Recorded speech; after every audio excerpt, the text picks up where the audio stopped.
Bismillahirrahmanirrahim. Assalamualaikum warahmatullahi wabarakatuh.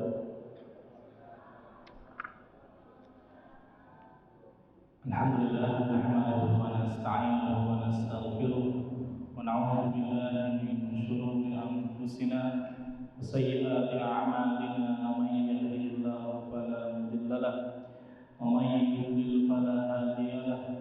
أشهد أن لا إله إلا الله وحده لا شريك له وأشهد أن محمدا عبده ورسوله الذي لا نبي بعده أما بعد اللهم إنا نسألك علما نافعا ورزقا طيبا وعملا متقبلا اللهم انفعنا بما علمتنا وعلمنا ما ينفعنا وزدنا علما وهدى وتقى وصلاة يا رب العالمين. سبحانك لا علم لنا إلا ما علمتنا إنك أنت العليم الحكيم. Alhamdulillah, para jemaah sekalian yang dimuliakan Allah Subhanahu wa taala. Mari sama-sama kita bersyukur memuji kehadirat Allah Subhanahu wa taala atas limpahan nikmat yang besar yang Allah karuniakan kepada kita semuanya. Di antara nikmat yang agung yang besar yaitu nikmat iman dan nikmat Islam. Salawat dan salam selalu kita ucapkan kepada baginda Nabi besar kita Nabi Muhammad sallallahu alaihi wasallam, pada para keluarganya, sahabatnya dan pengikutnya yang setia hingga akhir zaman. Jemaah ikhwani fillah rahimani wa rahimakumullah jami'an. Henti-hentinya kita terus datang ke majelis ilmu dalam rangka untuk talabul ilmi, karena talabul ilmi merupakan taqarrub ila Allah Ta'ala, yaitu mendekatkan diri kepada Allah Subhanahu wa taala, dan Allah Subhanahu wa taala akan mengangkat derajat orang yang beriman, orang-orang yang berilmu di antara kalian beberapa derajat. Sebagaimana disebut dalam surat Al-Mujadalah ayat 11, Irfa'illahu alladhina amanu minkum walladhina utul ilma darajat. Allah akan mengangkat derajat orang-orang yang beriman di antara kalian dan orang-orang yang berilmu di antara kalian beberapa derajat. Maka alhamdulillah kita bersyukur kepada Allah Subhanahu wa taala. Allah berikan kepada kita fasilitas, kemudahan bisa datang ke majelis ilmu dalam rangka untuk taqarrub ila Allah Subhanahu wa taala, dalam rangka untuk mendapatkan ilmu yang bermanfaat, dalam rangka untuk mengamalkan ilmu yang kita pelajari. Jamaah sekalian Allah Subhanahu wa taala, sebagaimana sabda Nabi sallallahu alaihi wasallam, "Talabul ilmi fardhatun ala kulli muslimin." Menuntut ilmu merupakan kewajiban kepada setiap muslim. Dan insyaallah pada pertemuan kali ini kita akan membahas pembahasan yang tak kalah penting ketika kita beribadah, yaitu masalah niat, ikhlas dalam beribadah. Sebagaimana disebutkan dalam kitab Syarhur Riyadhus Shalihin min kalami Sayyidil Mursalin, karya atau tulisan Al-Imam Abi Zakaria Muhyiddin Yahya bin Sharaf An-Nawawi. Dalam kitab Riyadhus Shalihin beliau mengatakan di pembahasan yang pertama, babul ikhlas wa ihdharin niyah, bab ikhlas dan pentingnya menghadirkan niat. Kenapa? Setiap para ulama jemaah sekalian itu selalu membahas kitab pembahasannya atau mengawali pembahasan kitabnya dengan ikhlas. Karena apa? Ikhlas merupakan senjata atau kendaraan kita dalam beribadah. Ketika kita beribadah tanpa adanya keikhlasan, maka ibadah kita tidak akan diterima oleh Allah Subhanahu wa taala. Maka yang membedakan antara kebiasaan dengan ibadah adalah ikhlas. Kalau nggak ada keikhlasan, maka ibadah kita akan sia-sia. Maka ibadah yang dibarengi dengan perkara riya, sum'ah, atau dia ingin dilihat, ingin didengar oleh orang ibadahnya, maka merupakan syirik kecil. Dan ini yang dikhawatirkan oleh Nabi sallallahu alaihi wasallam. Inna akhwafa ma akhafu alaikum asyirkul asghar. Sesungguhnya yang paling aku takuti kepada kalian adalah syirik kecil. Yaitu apa? Ketika kita beribadah, berharap pahala dari orang lain, berharap pujian dari orang lain. Padahal kita diperintahkan oleh Allah Subhanahu wa taala untuk beribadah dalam keadaan ikhlas. Wa ma umiru illa liya'budullaha mukhlishina lahud-din hunafa wa yuqimus shalah wa yu'tuz zakah wa dzalika dinul qayyimah. Dan tidaklah mereka diperintahkan untuk menyembah kepada Allah melainkan dalam keadaan ikhlas, hunafa, lurus, wa yuqimus shalah, dan mendirikan salat, wa yu'tuz zakah, dan menunaikan zakat, wa dzalika dinul qayyimah, dan itulah agama yang benar, agama yang lurus, yaitu ketika kita beribadah ikhlas lillahi ta'ala. Para jamaah yang dimuliakan Allah Subhanahu wa taala, yang namanya ikhlas itu kadang berat, Pak. Kadang berat kalau kita tidak melawan kemalasan atau melawan jiwa kita, melawan nafsu kita, hawa nafsu kita, maka kita dalam beribadah berat rasanya. Contohnya dalam ibadah sholat, orang-orang munafik ketika melaksanakan sholat, mereka melaksanakan sholat dalam keadaan malas-malasan. Wa idza qamu ila sholati qamu kusala. Kalau mereka ingin mendirikan sholat, datang waktunya sholat, apa? Malas-malasan. Enggak gercep, enggak cepat-cepat untuk sholat di shaf pertama. Kan fenomena di sebagian masyarakat kita ketika sudah waktunya qomat itu bukan bersegera untuk mengisi shaf pertama, malah saling dorong-dorongan. Padahal apa? Nabi SAW menyebutkan bahwasanya shaf pertama ini memiliki keutamaan yang luar biasa. Kalau seandainya orang yang sholat di shaf pertama ini harus dengan cara diundi, maka akan diundi. Siapa yang di shaf pertama, siapa yang di shaf kedua. Karena apa? Saking utamanya shaf yang pertama. Dan Nabi SAW mengatakan barang siapa yang dia sholat 40 hari mendapatkan takbiratul ihram bersama imam takbir Allahu Akbar, dan dia ikut takbir di belakang imam, maka akan terhindar dari 2 belenggu. Yang pertama adalah terhindar dari api neraka, yang kedua terhindar dari sifat munafik. Tidak disebut orang munafik kalau selama 40 hari dia bisa melakukan sholat mendapatkan takbiratul ihram bersama imam. Ini berat banget ya. Kita mempraktekkan, mengamalkan satu hadis saja berat ya. Jadi para sahabat atau para salaf dahulu ketika mereka mendapatkan ilmu, mendapatkan perintah dari Nabi Shallallahu Alaihi Wasallam, itu bukan ngeyel atau bukan cari-cari alasan tidak mengerjakan perintah tersebut, tapi apa? Sami'na wa ata'na. Selama ini perintah dari Nabi, mau itu yang sunnah, mau itu yang mubah, mau itu yang wajib, apalagi, maka apa? Kita dengarkan, kita taati perintah Nabi Shallallahu Alaihi Wasallam. Bukan karena ini masih sunnah, nggak apa-apa ditinggalkan juga. Oh ini memakruh, nggak apa-apa dilakukan juga. Bukan. Adalah apa? Apakah Nabi mengerjakan atau tidak? Kalau Nabi mengerjakan, maka kita kerjakan. Nabi memerintahkan atau tidak, kita kerjakan. Tapi kalau Nabi, para sahabat, para salafus saleh tidak mengerjakan, maka jangan sampai kita mengerjakan yang belum pernah mereka lakukan. Kita jelas dalam beragama Bapak Ibu sekalian, melihat bagaimana para sahabat, para tabi'in, Nabi dalam beragama. Tidak boleh kita taklid kepada seseorang. Apa itu taklid? Mengikuti secara buta baik buruknya seseorang. Padahal Seseorang itu bisa salah dan bisa benar, bisa lupa. Tapi Nabi, Al-Quran dan Sunnah tidak akan pernah salah. Ya. Jadi silakan kita mengikuti Imam Syafi'i, silakan.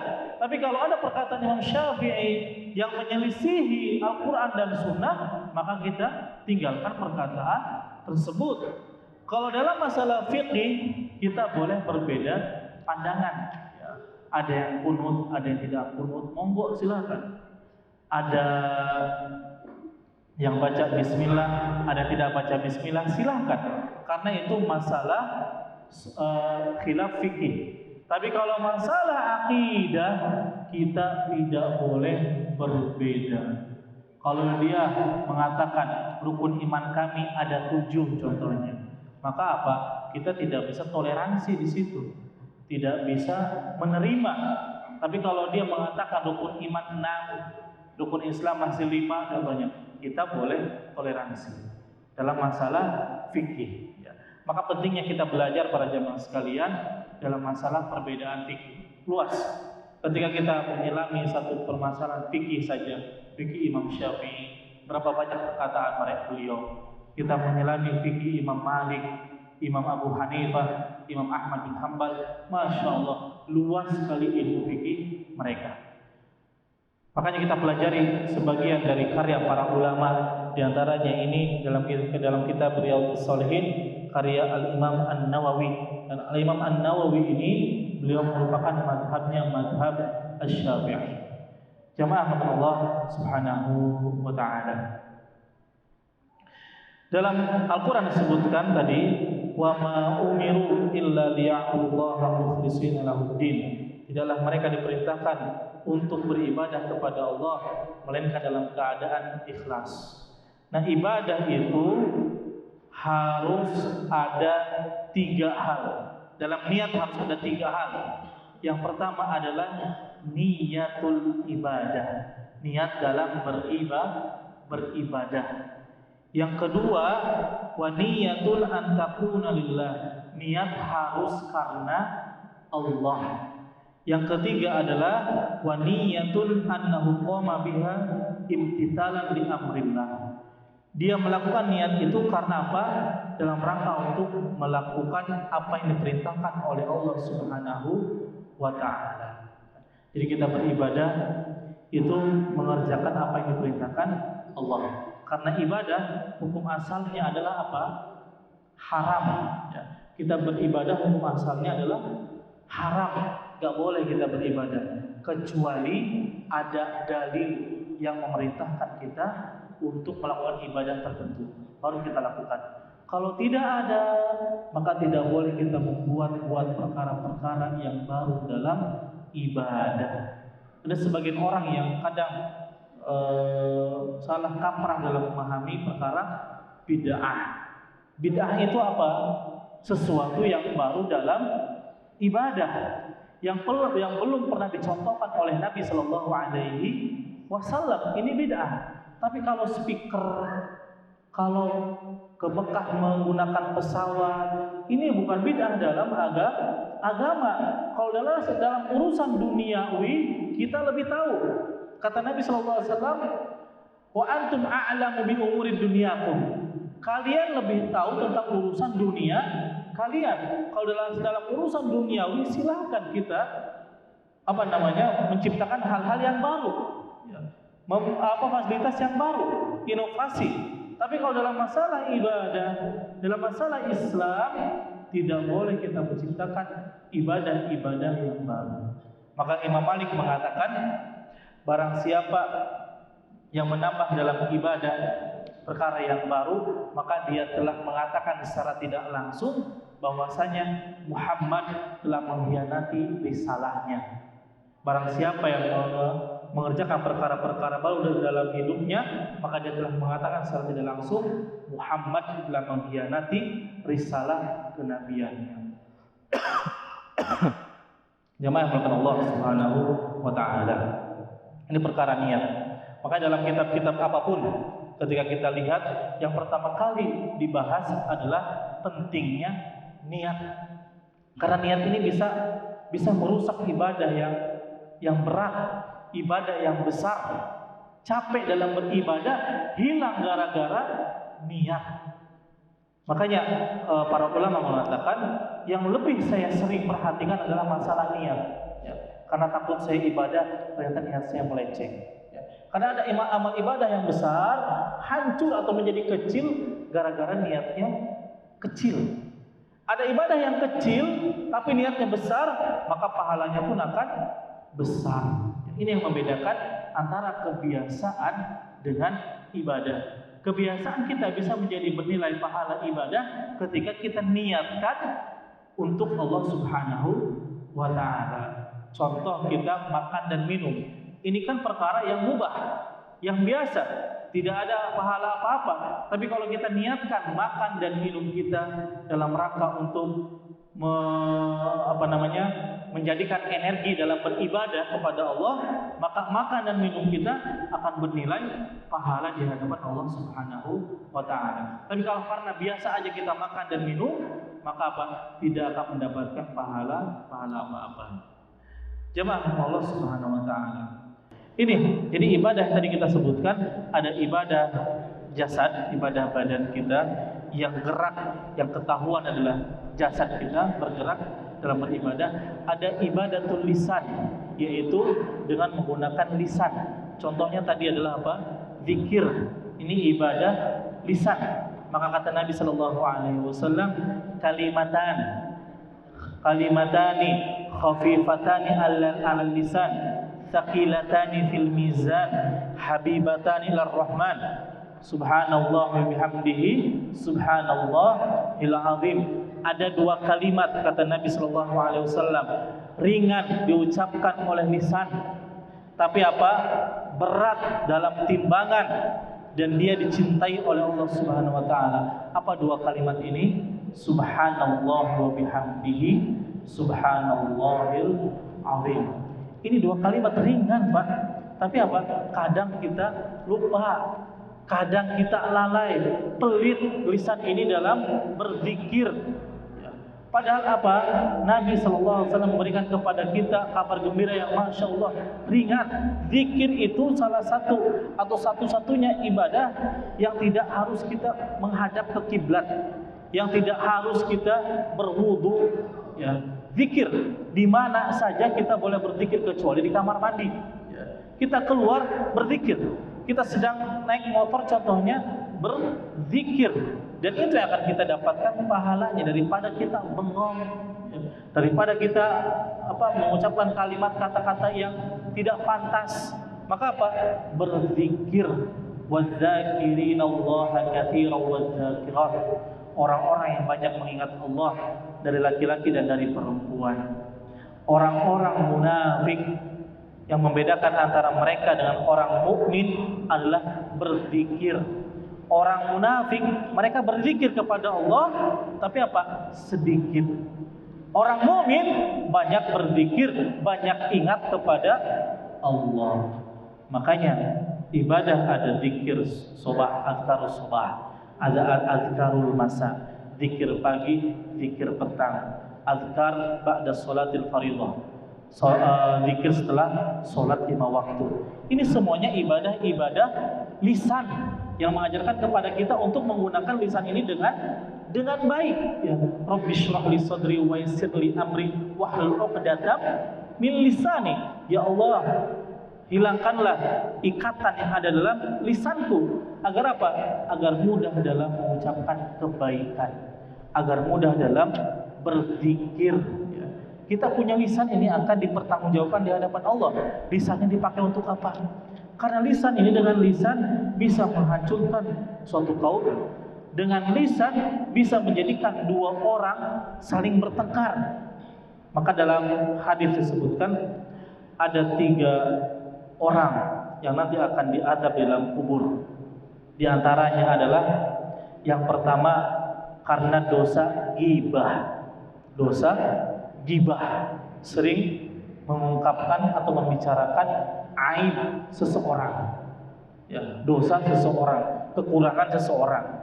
Yang kedua adalah namimah. Apa itu namimah? Suka mengadu domba. senangnya membuat ribut orang. Yang tadinya adem ayem gara-gara dia ribut, berantem, bertengkar. Ya. Yang ketiga adalah al-baul, yaitu buang air kecil dan dia tidak memperhatikan cipratan dari air kecil itu hingga menyebabkan apa? Bajunya terkena najis. Ini yang menyebabkan azab kubur. Nah, yang dua ini tadi al-ghibah dengan namimah adalah apa? Dosa yang dilakukan oleh lisan kita. Jadi lisan ini meskipun dia tak bertulang, tapi apa? Tajam. Kalau kita tidak bisa menjaga lisan yang Allah titipkan kepada kita ini, bisa jadi senjata bagi kita yang kelak akan dipertanggungjawabkan di hadapan Allah Subhanahu wa Ta'ala. Maka kita jaga lisan yang Allah berikan kepada kita ini dengan apa? Dengan berkata-kata baik. Al-kalimatut thayyibatu shadaqah. Kalimat yang baik, ucapan yang baik merupakan sedekah.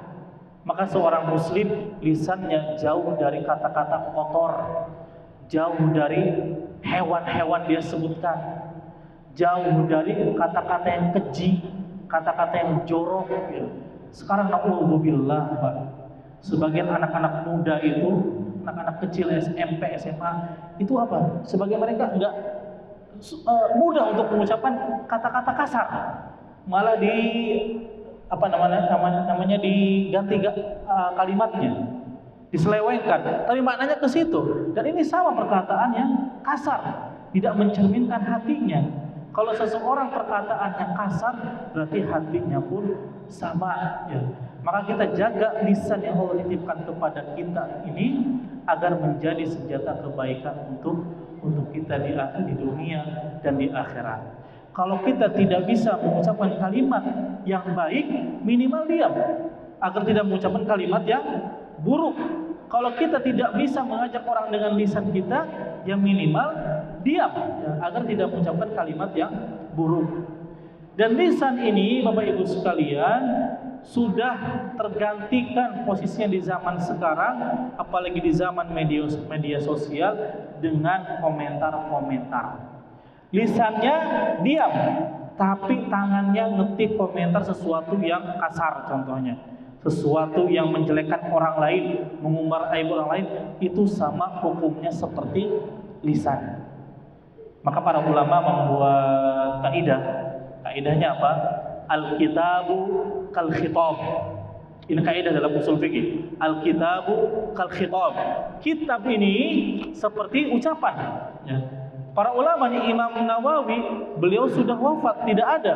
Tapi apa? Karena kitabnya masih ada, jadi seolah-olah beliau masih berbicara di hadapan pembaca, di hadapan kita. Makanya kitab tulisan itu hukumnya sama dengan ucapan. Lisan diam, tapi apa? Komentarnya kemana-mana. Komentarnya buruk, komentarnya kasar. Maka ini pun sama derajatnya seperti dosa dia menggunakan lisannya. Nanti di akhirat, sebagaimana dalam surat Yasin disebutkan, al-yauma nakhtimu ala afwahihim. Pada hari ini akan kami kunci apa? Mulutnya. Wa tukallimuna aydihim wa tashhadu arjuluhum bima kanu yaksibun. Pada hari ini lisannya akan kami tutup, gak bisa berdusta. Ya, mungkin lisannya bisa berdusta, tapi ketika ditutup gak bisa ngomong apa-apa. Apa yang bersaksi berbicara? Wa tukallimuna aydihim. Yang berbicara adalah tangannya. Bagaimana Allah yang mampu menjadikan tangan kita berbicara ketika itu? Kalau di dunia kita nggak bisa bayangkan bagaimana tangan punya mulut, tapi Allah mampu menjadikan tangan kita berbicara. Wa tashhadu arjuluhum, dan kakinya bersaksi bima kanu yaksibun, apa yang mereka lakukan ketika itu. Jemaah Allah Subhanahu wa taala. Kembali lagi, atau ibadah, ada ibadah jawarih, ada ibadatul lisan, ada ibadatul qalb, ada ibadah yang dilakukan oleh hati kita. Ya. Kalau ibadah anggota badan itu biasanya terlihat, terasa sama kita, terasa sama orang lain. Ibadah lisan itu terdengar, terucap oleh kita, tapi ibadah hati ini nggak ada yang tahu kecuali siapa Pak? Kita dengan Allah. Ini ibadah hati. Di antaranya ibadah hati adalah niat. Ya. Niat baik buruk yang tahu hanya kita dengan Allah. Kita tidak boleh menghakimi niat seseorang. Oh dia mah datang ke sini juga tujuannya hanya untuk dapat hadiah, hanya untuk ini untuk itu. Kita nggak tahu niat dia. Ya. Yang tahu niat hanya dia dengan Allah. Kita menyikapi seseorang hanya dalam zahirnya saja. Ketika dia berbuat buruk berarti itu keburukan. Tapi kalau niatnya, oh dia niatnya benar. Oh dia niatnya seperti itu juga ingin kebaikan. Tapi zahirnya keburukan, maka itu yang kita hukumi, yang kita jadikan sebagai hukum. Kalau niat tidak boleh kita jadikan sebagai hukum. Ya. Jadi kalau perkara-perkara yang zahir baru boleh kita menghukumi. Oh dia merusak ini juga tujuannya bukan merusak tapi kebaikan. Nah, itu yang kamu lihat aja zahirnya, batinnya Pak enggak kayak gitu. Kan sekarang lagi sebagian orang kayak gitu Pak, orang-orang gila, naudzubillah, itu dijadikan wali. Orang-orang gila dijadikan apa? Keberkahan, ngalah berkah kepada mereka. Padahal orang-orang gila yang harusnya apa? Dirawat. Ini dianggap orang-orang sakti, orang-orang penuh keberkahan. Kamu melihat dohirnya aja kayak gini, aslinya nggak kayak gitu. Dia waliullah dan seterusnya. Padahal kita menghukumi secara zahir. Kalau batinnya, niatnya kita nggak tahu, nggak boleh kita menerka-nerka niat seseorang. Ya. Nggak tahu mungkin niatnya lebih tulus daripada kita. Niat dia lebih takut mungkin kepada Allah daripada kita. Ya. Maka ketika ada seseorang yang melakukan keburukan, kita benci Pak kepada amalnya, benci kepada perbuatan dosanya, tapi jangan sampai kita membenci perilaku orangnya.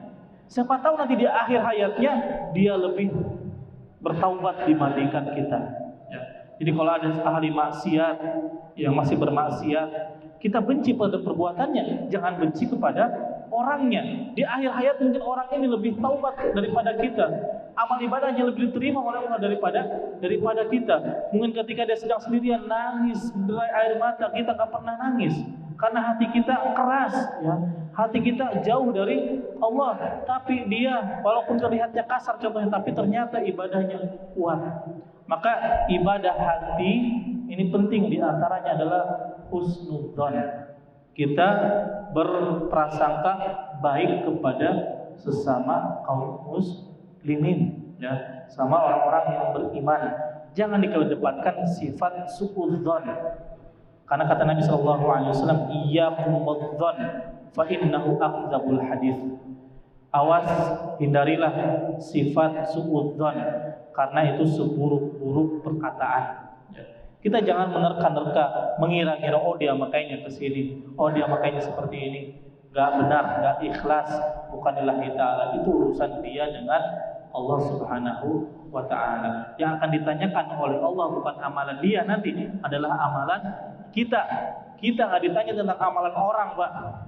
Ya fulan, kenapa fulan melakukan ini? Enggak. Yang akan ditanyakan apa? Ya fulan, kenapa kamu dahulu seperti ini? Kenapa kamu seperti itu? Amalan orang lain enggak ditanyakan kepada kita, ya. Jadi akan ditanyakan nanti adalah amalan kita sendiri. Wala taziru waziratu wizra ukhra. Dosa seseorang tidak bisa dilimpahkan kepada orang lain. Dosa dia, dosa kita. Kita nggak ditanyakan tentang dosa orang lain, tentang amalan orang lain. Yang akan ditanyakan adalah amalan kita sendiri. Kullu nafsin bima kasabat rohina. Setiap jiwa itu tergadai apa yang dia amalkan di dunia. Kalau dia beramal baik, maka kebaikan akan dia dapatkan. Kalau dia beramal buruk, maka keburukan yang akan dia terima. Maka kita tidak usah terlalu kepo Pak dengan urusan orang. Tidak usah terlalu ikut campur dengan urusan orang. Cukup tahu aja, ya. Kalau kita tahu udah, berarti ini keburukan. Semoga Allah hindarkan saya dari sifat tersebut. Oh ini nggak benar. Semoga Allah jauhi saya dari perilaku ini.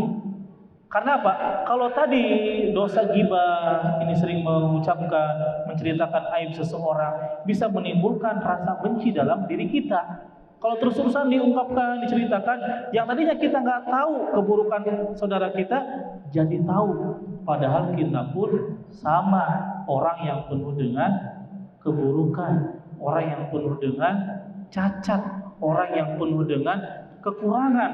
Mungkin kalau diumbar semua kekurangan kita, orang nggak bakal ada yang mau mendekati kita.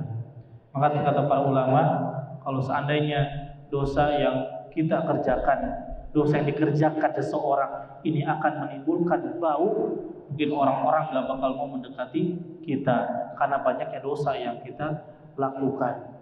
Maka ketika ada orang lain yang dia membicarakan keburukan saudaranya sama muslim, maka sudah, kita jangan ikut ya. Ini bilang, saya ngasih tahuin ke kamu doang ya. Dan setiap orang kayak gitu, sampai satu RT tahu, satu kampung tahu. Ya, ini perbuatan ghibah. Gak boleh kita terlalu kepo, terlalu ikut campur urusan orang lain. Gak ada manfaatnya. Dan itu akan ditanyakan nanti di akhirat. Akan dipertanggungjawabkan setiap apa yang kita terima. Apa coba manfaatnya? Tidak ada manfaatnya. Jamaah sekalian bukan Allah Subhanahu wa taala. Disebutkan dalam hadis, melanjutkan tadi pembahasan niat, ikhlas dan menghadirkan niat dalam beramal soleh. Allah menyebutkan dalam surat Al-Hajj, la yanalallaha luhumuha wala dima'uha walakin yanaluhu taqwa minkum. Allah tidak mendapatkan daging-dagingnya dan tidak mendapatkan darah-darahnya. Yang Allah dapatkan adalah ketakwaan dari kamu. Ketika kita berkurban, ketika sebentar lagi Idul Kurban, Adha, itu daging darah yang dikurbankan tidak sampai kepada Allah. Apa yang sampai? Ketakwaan kita kepada Allah, itu yang sampai. Maka beribadah, kalau kita sesuai dengan tuntunan, perintah, syariat yang dibawakan oleh Nabi Sallallahu Alaihi Wasallam, maka apa? Berbahagia, Pak. Pasti akan diterima.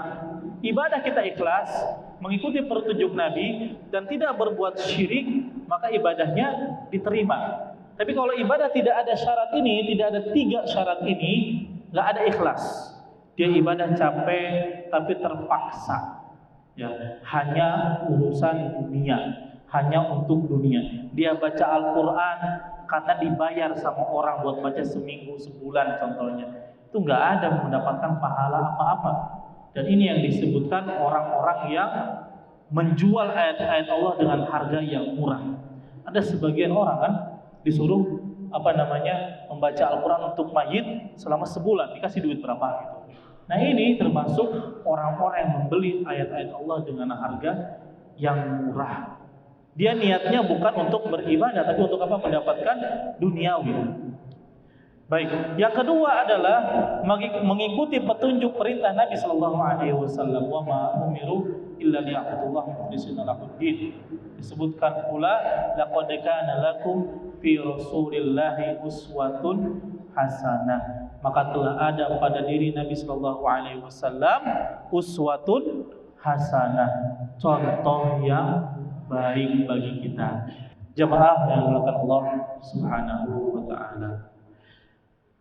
Ketika beribadah, khususnya tadi ibadah kurban, Allah tidak mendapatkan daging yang kita kurbankan, tidak mendapatkan darah yang kita kurbankan, tapi apa? Ketakwaan yang akan didapatkan dari kita. Qul in tukhfu ma fi sudurikum aw tubduhu ya'lamullah.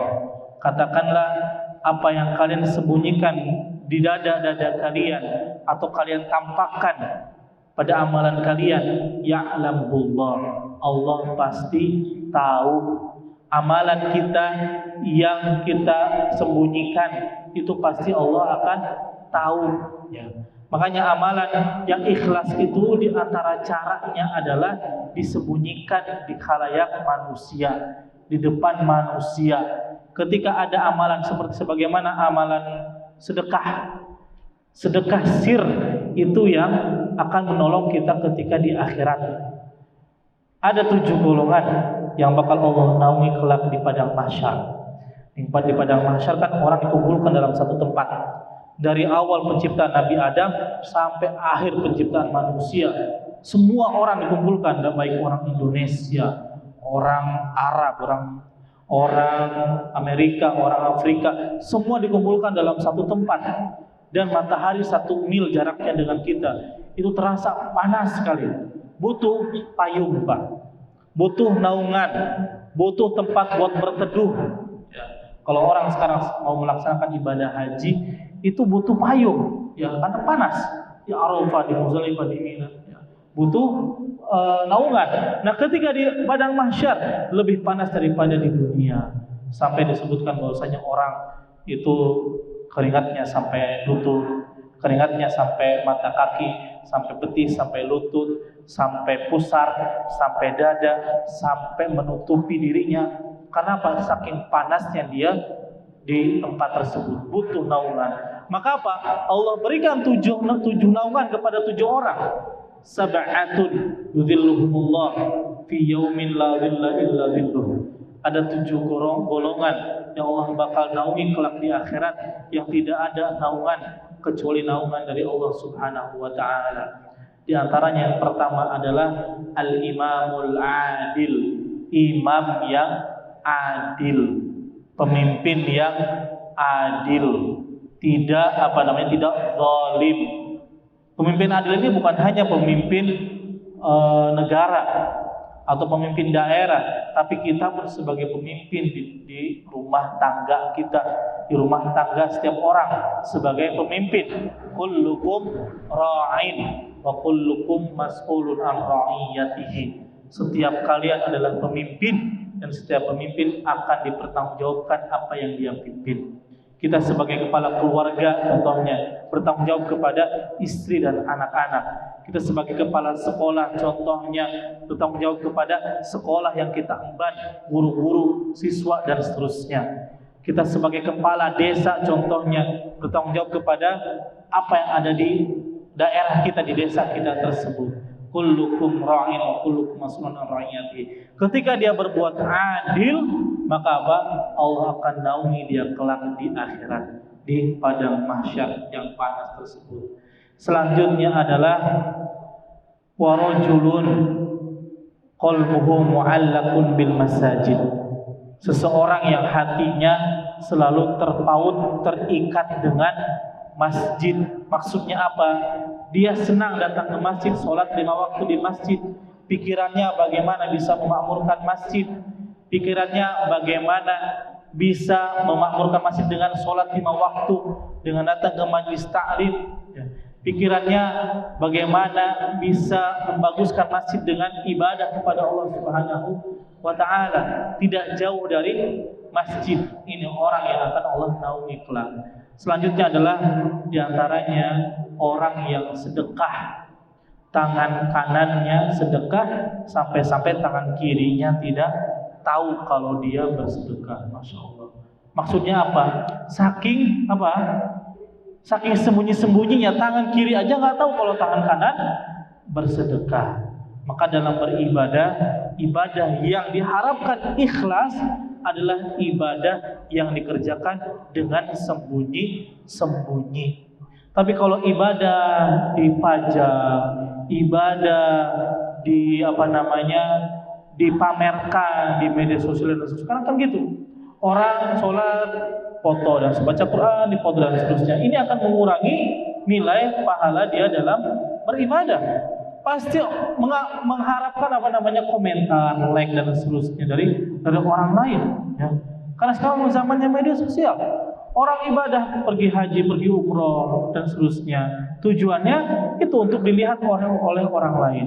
Padahal para salaf dahulu, masya Allah, ketika mereka beribadah dahulu, gak mau sampai ketahuan.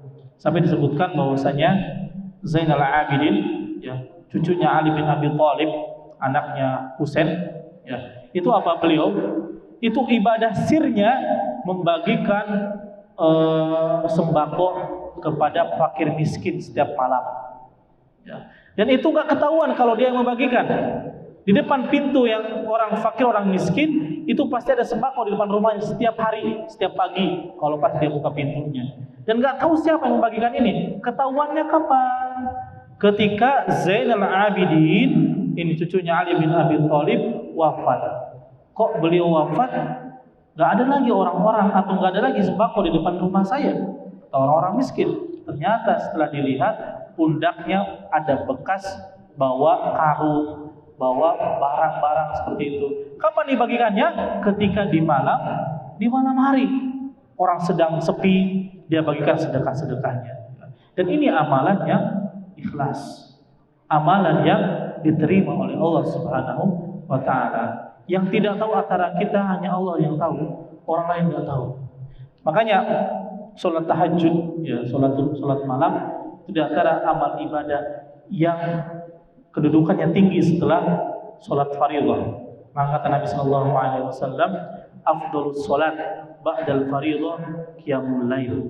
Salat yang paling afdal setelah salat 5 waktu apa? Qiyamul lail, yaitu salat tahajud, ya.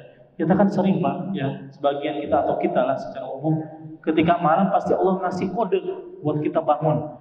Entah dengan suara apa atau kita dekat kamar mandi, tapi kadang lanjut lagi tidur, kan? Ambil selimut lagi sampai subuh. Bahkan ada yang bablas setelah subuh. Padahal Allah membangunkan kita, ingin kita apa? Salat dan bermunajat kepada Allah. Ketika di waktu itu adalah waktu apa?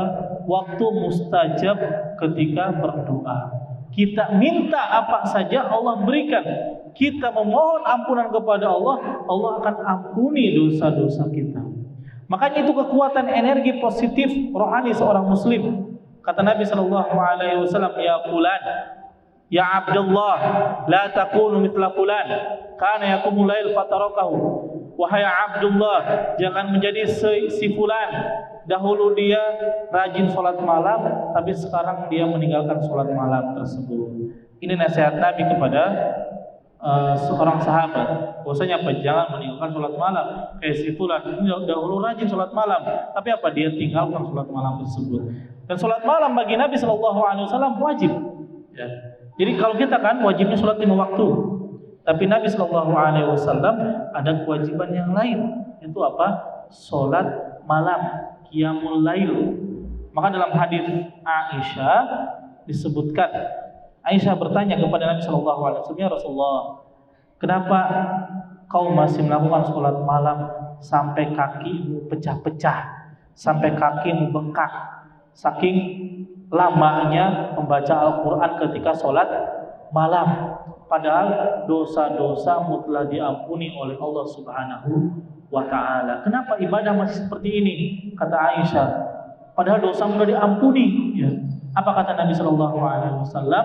Afala akunu 'abdan syakura. Tidak bolehkah aku menjadi hamba Allah yang bersyukur? Jadi Nabi SAW banyak beribadah kepada Allah. Maka selain Nabi itu nggak ada ismah, nggak ada keterjagaan, bisa saja salah, bisa saja benar. Apa yang Anda ucapkan ini bisa salah, bisa benar. Bagaimana menimbangnya? Kalau sesuai Al-Quran dan Sunnah itu pasti benar. Tapi kalau di luar Al-Quran dan Sunnah itu salah, Pak. Ya. Maka kita, maksud Ahlus Sunnah wal Jamaah, tidak mengkultuskan seorang guru.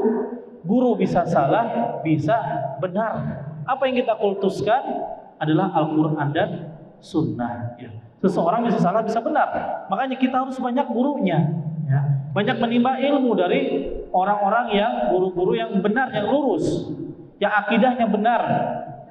Imam Bukhari disebutkan dalam kitab Hadis Sari, Muqaddimah Fathul Bari, karya Imam Ibnu Hajar Al-Asqalani, mengatakan bahwasanya beliau punya guru sekitar 1080 guru.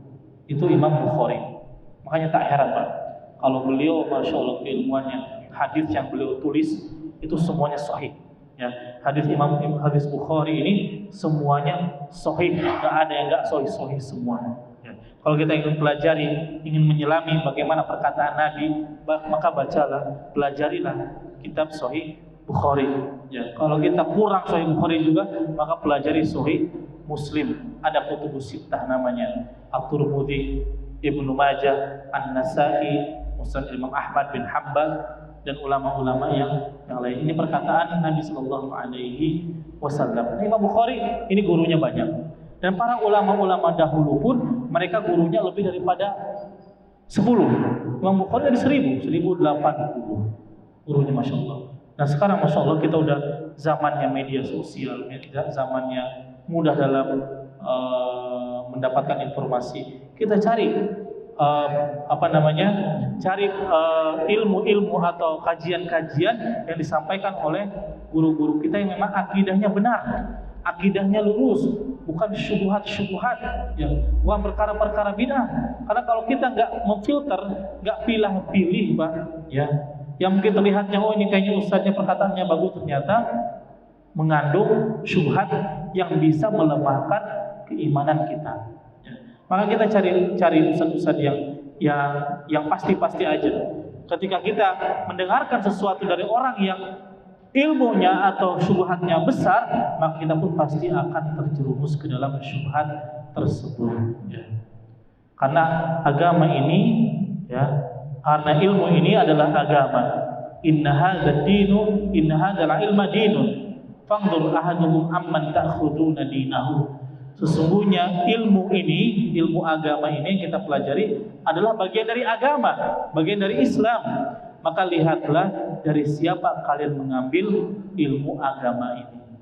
Jangan dari mantan vokalis band jadi ustadz kita ambil ilmunya, ya.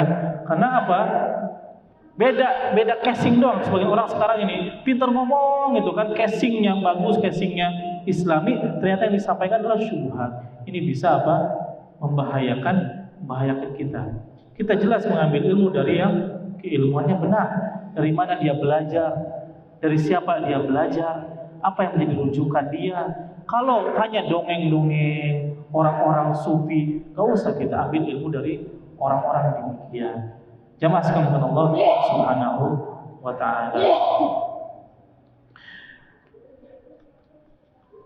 Melanjutkan pembahasan tentang masalah niat, hadis yang pertama yang disampaikan oleh Amirul Mukminin Umar bin Khattab, Ibn Nufail, Ibn Abdul Uzza, Ibn Riyah, Ibn Abdullah, Ibn Qurb, Ibn Razah bin Adi bin Ka'ab bin Lu'ay bin Ghalib al-Qurashi al-Adawi qala sami'tu Rasulullah sallallahu alaihi wasallam yaqul innamal a'malu binniyat. Tadi kita baru membahas dalil dari Al-Qur'an, yaitu dalam surat Al-Bayyinah ayat 5, dalam surat Al-Hajj ayat 37, dalam surat Ali Imran ayat 29. Ini kita bahas dalilnya dari As-Sunnah, dari hadis, yaitu hadis Umar bin Khattab. Apa dalilnya hadisnya? Innamal a'malu binniyat. Sesungguhnya amalan tergantung kepada niat. Wa innama likulli imri'in ma nawa. Sesungguhnya setiap seseorang punya niat yang dia niatkan. Nah, niatnya beda-beda. Orang pergi berjihad, pergi berperang di jalan Allah, itu niatnya beda-beda. Orang datang ke masjid ini pun niatnya berbeda-beda. Kita nggak tahu. Mungkin ada sebagian yang niat ke sini hanya untuk mengisi kekosongan, mungkin hanya datang ke sini untuk thalabul ilmi lillahi ta'ala. Dan insyaallah mudah-mudahan niat kita thalabul ilmi. Faman kanat hijratuhu ila Allah wa rasulihi fa hijratuhu ila Allah wa rasulihi. Wa man kanat hijratuhu lidunya yusibuha aw imra'atin yankihuha fa hijratuhu ila ma hajara ilaihi. Muttafaqun alaih. Barang siapa yang hijrahnya karena Allah dan Rasulnya, maka dia akan mendapatkan pahala dari Allah dan Rasulnya. Dan barang siapa yang hijrahnya karena dunia, maka dia akan mendapatkan dunia tersebut. Atau hijrahnya karena seorang perempuan, maka dia akan menikahi perempuan itu. Fa hijratuhu ila ma hajaru ilaihi. Hijrahnya, niat hijrahnya tergantung kepada niat yang dia niatkan dalam hatinya. Karena ketika di zaman Nabi SAW ketika hijrah ini ada seseorang yang niat hijrah ke Madinah untuk menikahi seorang perempuan. Kata perempuan ini, saya tidak akan menikah dengan kamu sampai kamu hijrah ke Madinah. Maka apa? Seorang ini niat hijrah ke Madinah tujuannya untuk apa? Untuk menikahi perempuan ini. Disebut dengan Ummu Qais. Maka ini masyhur, dia disebutkan muhajir Ummu Qais. Dia niat hijrah hanya untuk menikahi perempuan yang namanya Ummu Qais. Maka ini akan dia dapatkan, nikahi perempuan. Kalau kita niatnya dalam beribadah hanya untuk mendapatkan kesehatan, contohnya puasa, tapi tujuannya untuk mendapatkan kesehatan, kesehatan yang akan dia dapatkan.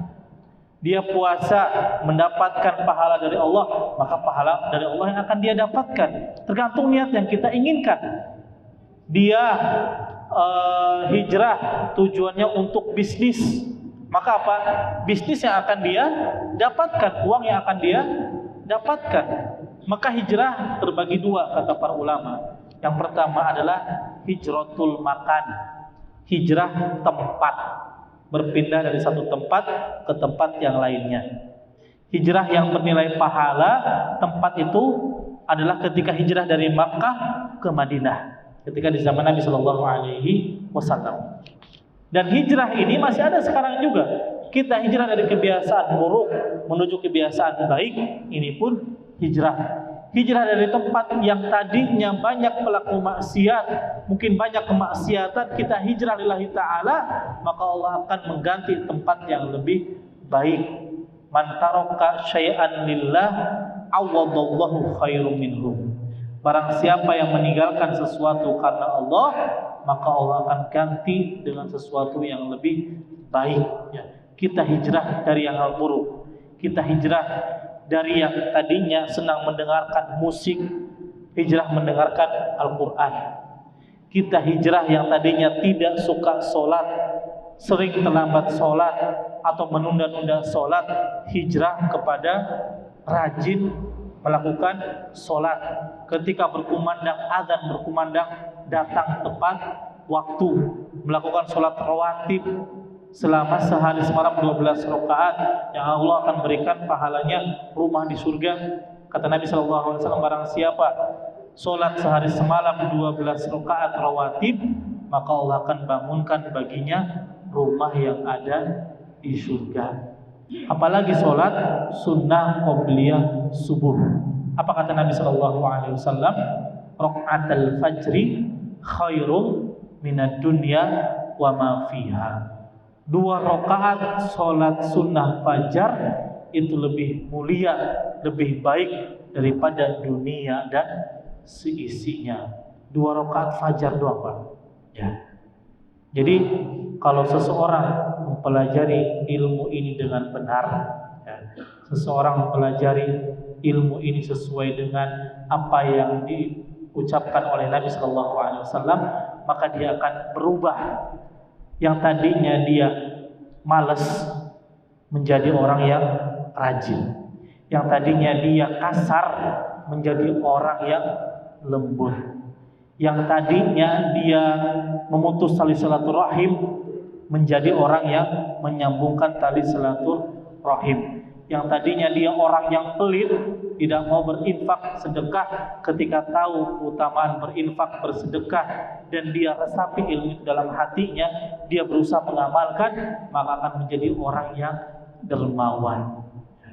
Jadi menuntut ilmu atau ceramah atau kita khutbah, ya, bukan hanya sekedar ketawa-ketawa, hiburan, tapi apa? Ada sesuatu yang bisa merubah perangai kita dari yang buruk menjadi yang baik, dari yang tadinya tidak tahu menjadi tahu. Ya, ini ilmunya bermanfaat berarti, Pak. Kalau kita habis datang kajian, kok malah menjauhkan kita dari Allah, kok malah menjadikan kita lupa kepada nikmat Allah, berarti ada yang salah dengan kajian tersebut. Kok hanya ketawa-ketawa doang, dengerin kajian 1 jam 2 jam isinya lawakan terus semuanya, maka ada yang salah dengan kajian tersebut. Tapi kalau kajiannya ternyata qala Allah wa qala Rasul, mendekatkan diri kita kepada Allah, mengingatkan tentang akhirat, mengingatkan tentang surga dan neraka, berarti kajiannya benar ini Pak. Ya. Tapi kalau kajiannya jauh daripada itu, mencela fulan dan menghina fulan, menghina ini dan itu, berarti ada yang salah dengan kajian tersebut. Maka jamaah sekalian bukan Allah Subhanahu wa taala, pentingnya kita hijrah tadi. Hijrah dari teman yang buruk menuju teman yang baik. Cari teman-teman yang baik, teman-teman yang mengingatkan kita kepada kebaikan. Karena teman itu kalau pepatah Arab mengatakan as-sahibu sahib. Teman itu apa? Narik. Kalau temannya baik, maka kita akan ditarik menjadi baik. Tapi kalau temannya buruk, kita baik, susah untuk tarik yang buruk kepada yang baik, Pak. Minimal kita ikut keburukan mereka. Kalaupun kita nggak ikut, minimal kita mendiamkan kemungkaran mereka. Ya. Ketika kita mendiamkan dengan kemungkaran tersebut, maka kita akan buruk. Minimal kita dicap apa? Oh, itu temannya si fulan yang dia senang minum khamar contohnya. Oh, dia temannya si fulan yang tidak pernah sholat. Itu minimal sebutan yang akan kita dapatkan kalau berteman dengan orang yang buruk. Tapi kalau berteman dengan orang yang baik, ketika kita masih buruk sekalipun, minimal kita apa? Terperciki kebaikan-kebaikan tersebut. Maka kata Nabi SAW, perumpamaan orang yang baik, teman yang baik dengan teman yang buruk seperti apa? Teman yang baik itu seperti penjual parfum. Maka apa? Dia akan memberikan kebaikan kepada kita. Sedangkan teman buruk seperti pandai besi, orang yang membuat pedang, membuat golok.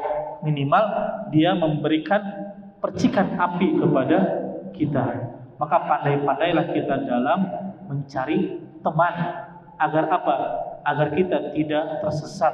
Agar apa? Agar dia bisa mengingatkan kita ketika kita memiliki teman-teman yang baik. Jamaah sekalian yang dimuliakan Allah Subhanahu wa taala. Inilah mungkin kajian yang bisa kita pelajari. Mudah-mudahan Allah Subhanahu wa taala memberikan kepada kita ilmu yang bermanfaat. Allah mudahkan kita untuk mengamalkan setiap ilmu yang kita pelajari. Allah istiqomahkan kita di atas sunnah Nabi Sallallahu Alaihi Wasallam, dan Allah wafatkan kita dalam keadaan husnul khatimah. Allahu a'lam bissawab. Billahi taufiq wal hidayah. Kita akhiri dengan doa kafaratul majlis. Subhanakallahumma bihamdika asyhadu an la ilaha illa anta astaghfiruka wa atubu ilaik. Assalamualaikum warahmatullahi wabarakatuh.